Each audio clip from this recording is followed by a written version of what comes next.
श्री गणेशाय नमः। राधे राधे, जय श्री कृष्ण। आइए हरतालिका तीज व्रत कथा सुनते हैं।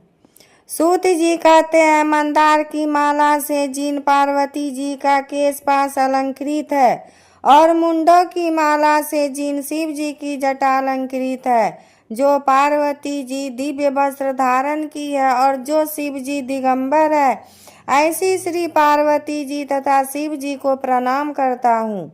रमणीक कैलाश पर्वत के शिखर पर बैठी हुई श्री पार्वती जी कहती है, हे महेश्वर, हमें कोई गुप्त व्रत या पूजन बताइए जो सब धर्मों से सरल हो, जिसमें परिश्रम भी कम करना पड़े लेकिन फल अधिक मिले। हे नाथ, यदि आप मुझ पर प्रसन्न हो तो यह विधान बताइए।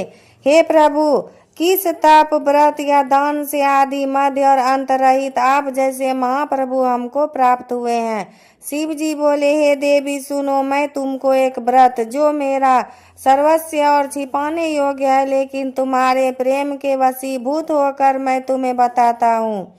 जैसे नक्षत्रों में चंद्रमा, ग्रहों में सूर्य, वर्णों में ब्राह्मण, देवताओं में विष्णु भगवान, नदियों में गंगा, पुराणों में महाभारत, वेदों में सामवेद और इंद्रियों में मन श्रेष्ठ है। सब पुराण और वेदों का सर्वस्व जिस तरह कहा गया है, मैं तुम्हें एक प्राचीन व्रत बतलाता हूँ। एकाग्र मन से सुनो। जिस व्रत के प्रभाव से तुमने मेरा आधा आसन प्राप्त किया है, वह मैं तुमको बतलाऊंगा, क्योंकि तुम मेरी प्रियसी हो। भाद्रपद मास में हस्त नक्षत्र से युक्त शुक्ल पक्ष की तृतीया तिथि को इसका अनुष्ठान मात्र करने से स्त्रियां सब पापों से मुक्त हो जाती है। हे देवी, तुमने आज से बहुत दिनों पहले हिमालय पर्वत पर इस व्रत को किया था। यह वृतांत मैं तुमसे कहूँगा। पार्वती जी ने पूछा, हे नाथ, मैंने क्यों यह व्रत किया था, यह सब आपके मुख से सुनना चाहती हूँ। शिव जी ने कहा, भारतवर्ष के उत्तर की ओर एक बड़ा रमणीक और पर्वतों में श्रेष्ठ हिमवान नामक पर्वत है। उसके आसपास तरह तरह की भूमियां हैं, तरह तरह के वृक्ष उस पर लगे हुए हैं, नाना प्रकार के पक्षी और अनेक प्रकार के पशु उस पर निवास करते हैं। वहां पहुंचकर गंधर्वों के साथ बहुत से देवता, सिद्ध, चारण, पक्षीगण सर्वदा प्रसन्न मन से विचरते हैं। वहां पहुंचकर गंधर्व गाते हैं, अप्सराएं नाचती है। उस पर्वतराज के कितने ही शिखर ऐसे हैं कि जिनमें स्फटिक, रत्न और वैदुर्य मणि आदि की खाने भरी है। यह पर्वत ऊंचा तो इतना अधिक है कि मित्र के घर की तरह समझकर आकाश का स्पर्श किए रहता है। उसके समस्त शिखर सदैव हिम बर्फ से आच्छादित रहते हैं और गंगा जल की ध्वनि सदा सुनाई देती रहती है। हे पार्वती, तुमने बाल्यकाल में उसी पर्वत पर तपस्या की थी। 12 वर्ष तक तुम उल्टी टंग कर केवल धुआं पी कर रही। 64 वर्ष तक सूखे पत्ते खा कर रही। माघ मास में तुम जल में बैठी रहती और बैसाख की दोपहरिया में पंचांगनी तपती रहती। श्रावण के महीने में जल बरसता तो तुम भूखी प्यासी रहकर मैदान में बैठी रहती। तुम्हारे पिता इस तरह के कष्ट सहन को देखकर बड़े दुखी हुए। वे चिंता में पड़ गए कि मैं अपनी कन्या किसको दूं। उसी समय नारद जी वहां आ पहुंचे। मुनि श्रेष्ठ नारद जी उस समय तुम्हें देखने गए थे। नारद जी को देखकर गिरि ने अर्घ्यपाद, आसन आदि देकर उनकी पूजा की और कहा, हे स्वामी, आप किस लिए आए हैं? मेरा हो भाग्य है, आपका आगमन मेरे लिए अच्छा है। नारद जी ने कहा, हे पर्वतराज सुनो, मैं भगवान विष्णु का भेजा हुआ आपके पास आया हूँ। आपको चाहिए कि यह कन्या रत्न किसी योग्य वर को दें। भगवान विष्णु के समान योग्य वर ब्रह्मा, इंद्र और शिव इनमें से कोई नहीं है। इसलिए मैं यही कहूँगा कि आप अपनी कन्या भगवान विष्णु को ही देवें।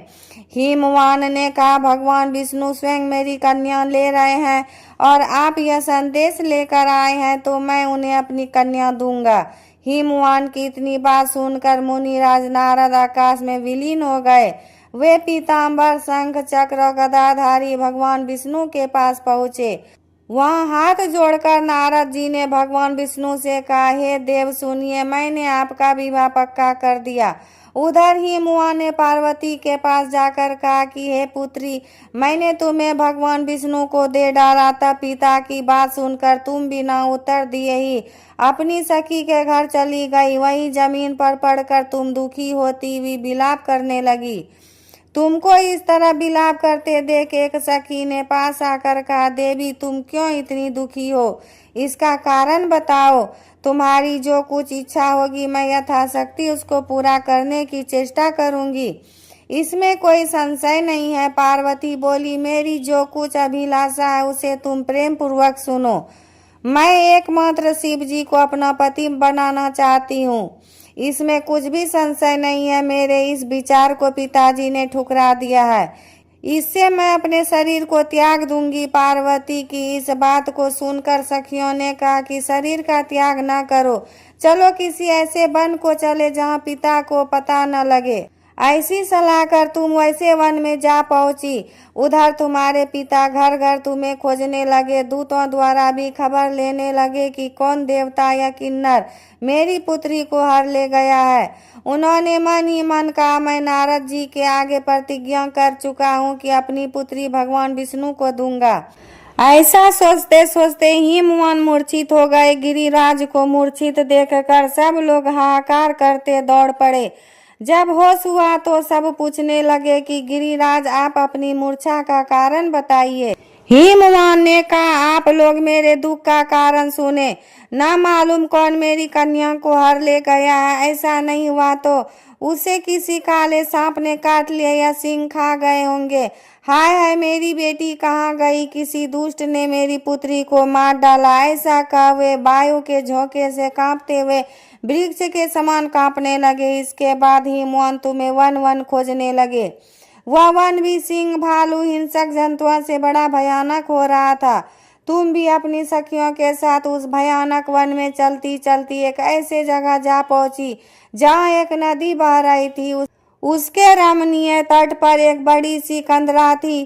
तुमने उसी कंदरा में आश्रम बना लिया और मेरी एक बालू का मई प्रतिमा बनाकर अपनी सखियों के साथ निराहार रहकर मेरी आराधना करने लगी।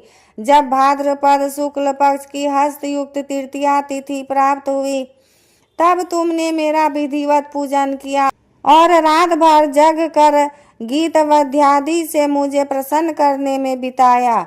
उस व्रत राज के प्रभाव से मेरा आसन डगमगा उठा, जिससे मैं तत्काल उस स्थान पर जा पहुंचा जहां पर तुम अपनी सखियों के साथ रहती थी। वहां पहुंचकर मैंने तुमसे कहा कि मैं तुम पर प्रसन्न हूँ, बोलो क्या चाहती हो।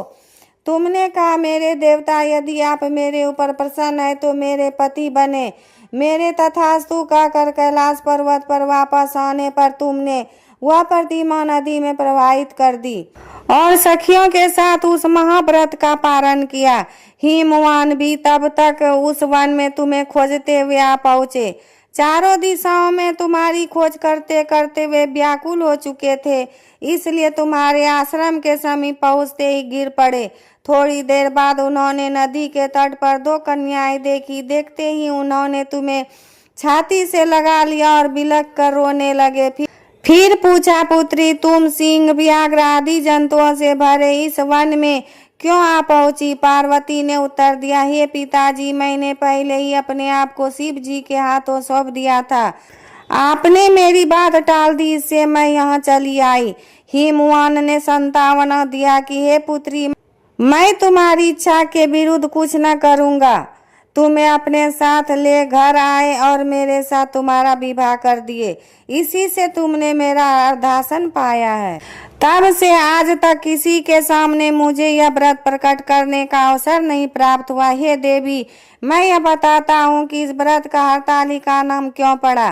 तुमको सखियां हर ले गई थी, इसी से हरतालिका नाम पड़ा। पार्वती जी ने कहा, हे प्रभु, आपने नाम तो बताया, अब विधि भी बताइए। इसका क्या पुण्य है, क्या फल है, यह व्रत कौन करे।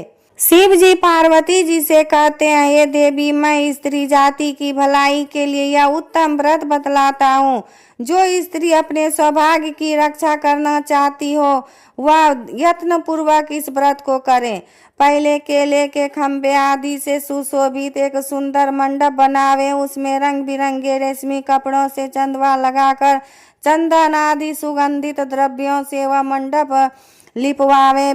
फिर शंख, भेरी, मृदंग आदि बजाते हुए बहुत से लोग एकत्रित होकर तरह तरह के मंगलाचार करते हुए उस मंडप में पार्वती जी तथा शिव जी की प्रतिमा स्थापित करें। उस रोज दिन भर उपवास कर बहुत से सुगंधित फूल, गंध और मनोहर धूप, नाना प्रकार के नैवेद्य आदि एकत्रित कर मेरी पूजा करें और रात भर जागरण करें। इसके अतिरिक्त नारियल, सुपारी, जमीरी, नींबू, लौंग, अनार, नारंगी आदि जो जो फल प्राप्त हो सके उन्हें इकट्ठा कर लें। उस ऋतु में जो फल तथा फूल मिल सके विशेष रूप से रखें। इसके बाद धूप दीप आदि से पूजन कर प्रार्थना करें, हे शिव, हे शिव रूपिणी, हे मंगले, सब अर्थों को देने वाली हे देवी, हे शिव रूपे आपको नमस्कार है। हे शिव रूपे आपको सदा के लिए नमस्कार है। हे ब्रह्म रूपिणी आपको नमस्कार है। हे जगत धात्री आपको नमस्कार है। हे सिंह वाहिनी, संसार के भय से भयभीत मुझ दिन की रक्षा करो। इस कामना की पूर्ति के लिए मैंने आपकी पूजा की है।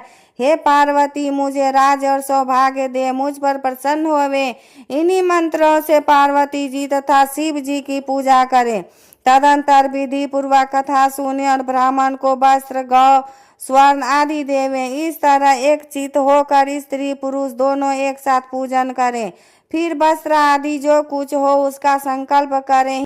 हे देवी, जो स्त्री इस प्रकार पूजन करती है वह सब पापों से छूट जाती है और उसे 7 जन्म तक सुख तथा सौभाग्य प्राप्त होता है। जो स्त्री तृतीया तिथि का व्रत न कर अन्न भक्षण करती है तो वह 7 जन्म तक बांध्या रहती है और उसको बार बार विधवा होना पड़ता है।